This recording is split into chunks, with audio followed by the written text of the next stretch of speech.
This is my entrance to the Hostel gate. Backpackers Hostel in Vilnius. And it's just about a half a block down from the Gate of Dawn. Good location because it's the far south end of Old Town rather than right in the middle of it, which I like.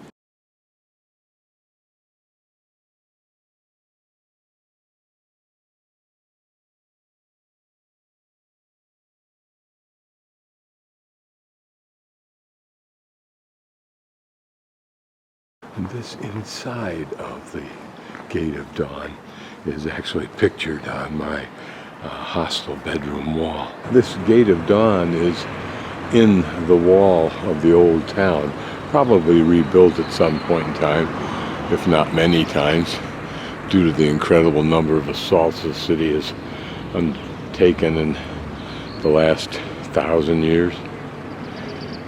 Outside the Old Town walls, which is where this is the remnants of the Old Town.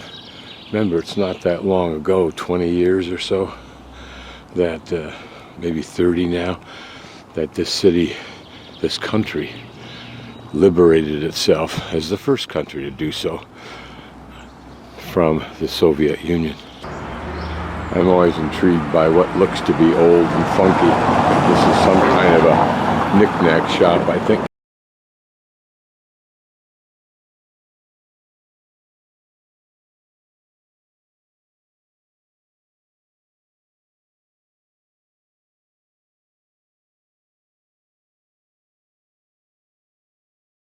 Don't know what this kind of whimsical, cute, toy-like, baby-like is for. Huh.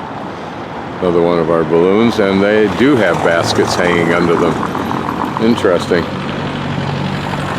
I'm going to go back up from here into the Gate of Dawn and recreate my walk last night through the heart of Old Town. In this old building I looked at moments ago, it's interesting to take a closer look at these windows. The shutters wood. Look at the old hinges. And imagine the history it's seen. Probably a coal chute. Just a guess. Look how substantial those hinges were for their time. Store just before we go back through the Gate of Dawn that sells religious memorabilia. I think the Orthodox Catholic or Orthodox Christian, I get it all mixed up. But I think 80% of Vilnius is Catholic. Just because we can, here's a map on an interpretive site. Here's Vilnius here. We're going to visit Kaunas and Traki, but that's about it. And we'll go up here to a little town, Kėdainiai, and look at that later this week. The present chapel was built in 1712 to 1715, replacing an earlier wooden one. So this Gates of Dawn actually houses the chapel of the Blessed Virgin Mary, Mother of Mary in Vilnius. It's above the gate, actually, situated in the only surviving gate of the city's ancient defense wall, the gateway that opened into the southeastern part of the Grand Duchy of Lithuania, one of the grand, excuse the play on words, periods in early Lithuanian history. That the sanctuary's architecture is inspired by the towerless Baroque churches built in Rome in the first half of the 17th century, following the model of Il Gesù. Of course, the painting in the gate, or in the chapel of Mary, has long been associated with miraculous experiences, no doubt. In turn, is skillfully integrated into the adjoining church of St. Teresa of Avila and Descalas. Don't even know how to pronounce that, Carmelite monastery complex, built in the early 17th century. It's the chapel that's up there. Whether we get to visit that or not, I'll have to investigate. And I suspect that this nearby complex is the church that was referred to, although it certainly has a tower. So now we'll begin our walk down through Old Town.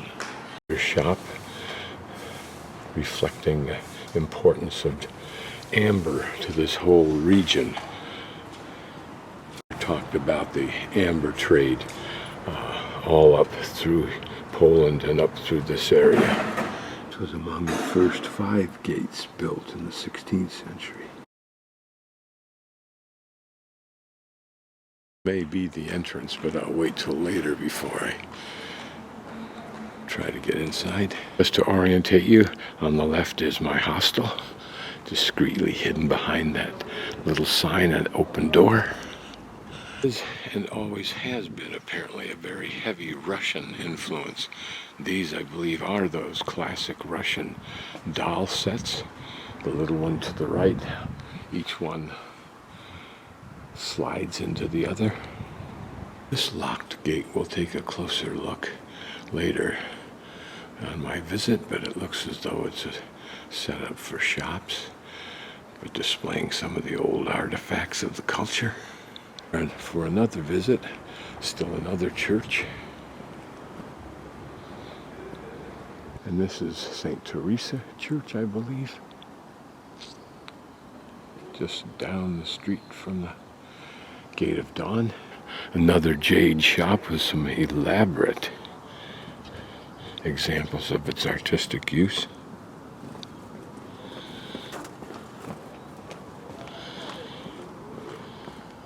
If this is authentic jade, one can only marvel at the value that this must represent. And this is the entrance, apparently, to what looks to be a very pretty church in the background. Another view. I love these early mornings because it exposes the architecture for what it is without the influence of the people and the cacophony of tourists and open restaurants. However you pronounce this is another way that the name of Gate of Dawn is given. Medinninki. Medinninki. I wonder if that's been restored on an original design. It's painted black and cement work that you see. Like jade, you have to wonder how much of this is legitimate jade or of what quality, because I suspect, like jade, it very heavily changes or has different value. This is just a very interesting entry to this hotel. No doubt quite expensive. Go in here, since it's unlocked, there is no gate, just to see how, as in much of Europe, the interiors of city blocks were developed. We saw this a great deal in Switzerland last year. How pretty this is, isn't it? What a lovely place to live. And while it's old and quaint, inside it may be rich and modern. Working our way deeper down into Old Town, I'm going to pan just about so you can see this intersection that we'll explore in greater depth at some other time. Here, still another entrance to a church. The Church of the Holy Trinity, the buildings of the church and the Basilian Monastery, arranged around a yard, composed a harmonious ensemble formed over several centuries. The Gothic church, built in 1514 with elements of the Byzantine style, dominates. Notice how the church had to sell off its lands, I suspect, and development took place, tied into it. From the 17th century, the church belonged to the Unlates, U-N-L-A-T-E-S, or Greek Catholics for more than 200 years. 18th century, after a fire, it was remodeled by the addition of 2 Rococo towers. In the 19th century, given to the Russian Orthodox Church. I'd love to know the implication of the word given. And at the end of 20th century, it was returned to the Unlates. The most wonderful and ornate part is the gate, the most famous example of Vilnius Rococo architecture, built in 1761.